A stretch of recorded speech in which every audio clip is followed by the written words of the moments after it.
Hi, I'm Dr. Kirsten Knox.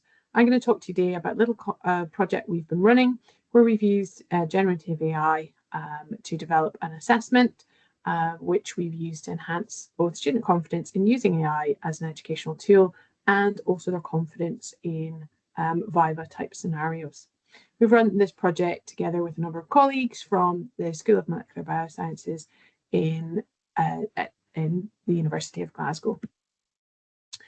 So our aim was that generally over the last couple of years, the messaging around generative AI has been really quite negative for the vast majority of students.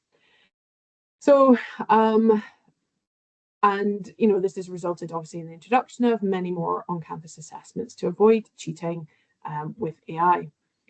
However, we're very aware of the fact that students actually need to learn how to use AI responsibly. It's very likely that they're going to be using AI a lot in their future careers, and therefore we have a responsibility to teach them how to use it correctly and responsibly and well. I also needed another assessment for my course, so to kill two birds with one stone, we decided we'd use AI for the assessment.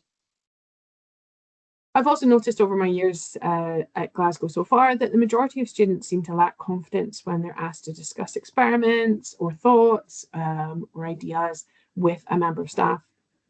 We have also been discussing recently the need to potentially introduce Vivas at level 4 to ensure that our the projects and dissertations carried out in fourth year remain robust. And we can use those Vivas to help assess that the students haven't been using AI improperly. But it's not fair to just introduce Vivas at L4 when students have no confidence or experience. So they do really need to get an opportunity to practice that skill to gain confidence. So therefore, in order to kill three birds with one stone, we decided we'd use the AI to act as an academic questioning students on their experiments in a pseudo-viva, if you like. To give a little context, the practical lab that this was based on is a one-session lab, and it's the final lab in the level 2 course. There's around 270 to 300 students usually, or 5 or 6 repeats of this lab. It also occurs in the second last week of second semester, and realistically the attendance has been quite poor historically, partly due to the timing, but also because there was no direct assessment attached to this lab. So our basic idea was that we would use generative AI in order to ask students questions about their experiments in a text-based typed conversation where the AI would be taking the role of a lecturer. We put this together. Dr. Paul Capewell has a lot of experience in using and setting up this sort of system, but essentially we set up an API so that we would be sending direct calls to the AI model we were using, which was ChatGPT's 4.0 version. We're doing this via university website, so it's directly accessed via Moodle. It was set up so that no data or information was stored or used by OpenAI for training their AI. So any student information and ideas were safe. And the transcripts following at the end of the session were encrypted, tagged with a blinded participant ID, and then were only accessible to staff. This is a paid for model, and the cost was roughly £68 for 270 students and all the testing we needed to do beforehand. If anyone has used generative AI for anything, you will realize that realistically, you get out what you put in. So it really is all in the prompt. This is just an example of one of our prompts here, where we're grounding the AI with the necessary background to ask the correct questions. We've told it the key learning outcomes we want it to assess, and we've told it how we want it to do this. And that if students are struggling to answer, we want them to guide them to the correct understanding using sort of Socratic questioning rather than just giving them the answers. In terms of implementation, students attended their session in a computer cluster. We gave them an overall brief introduction to generative AI, how it works, and also reminded them of the sort of general policies around AI best practice. And then we introduced the assessment itself. Students would be randomly assigned one of the two experiments they carried out in the lab when they logged in. We didn't set a time limit. We suggested they aim for about 20 minutes or until they felt they had covered the ILOs. I'd say that actually most students averaged around 30 minutes.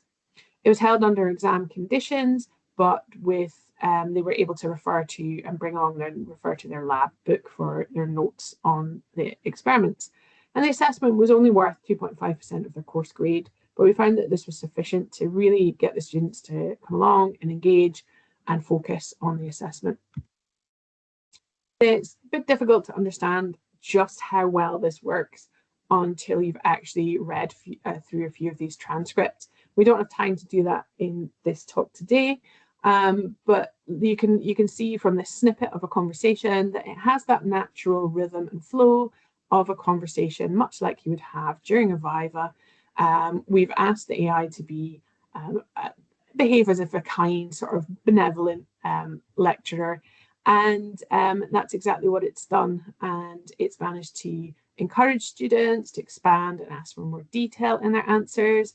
It's also very good at remembering what the student has said several statements before and pulling the student up if they've contradicted themselves and asking them to explain that further. In terms of marking these assessments, we marked the transcripts, so the conversations were all saved as transcripts and uploaded to Moodle. We marked them just using a simple rubric, similar to what we would actually use in Vivas, and it was all marked by staff. We did trial AI marking, and this graph shows you the results from that. So we ran a comparison, we asked AI, we fed it all the same information we'd given staff to mark this conversation, and the staff grades are along the x-axis, and the y-axis we have the AI grades. And you can see that they're sort of reasonably similar around the lower ends of the scale. But as you go up the scale of grades, it's just wildly different. Okay, so in those terms, I feel that our jobs are safe for the moment. But what did the students think? Well, the students generally thought that the AI stayed on track, asked relevant questions, understood their responses, even when they were full of typos, and that students were really quite comfortable during the assessment. Quite a few of them said they really enjoyed it. We asked them how confident they felt about discussing and defending experiments following the assessment.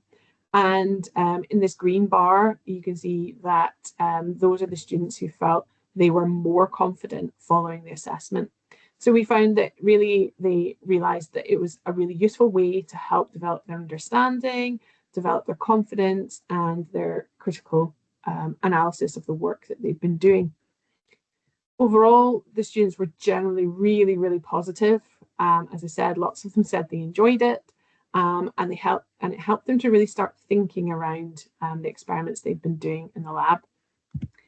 So our conclusions so far: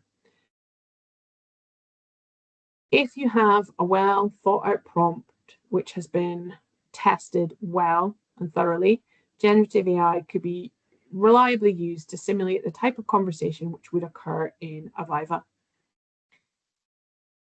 We also showed that students were really quite comfortable discussing their thoughts about this experiment in this type of anonymous environment, and that their success in doing so and the experience of doing so actually built their confidence in their abilities to actually do that in real life.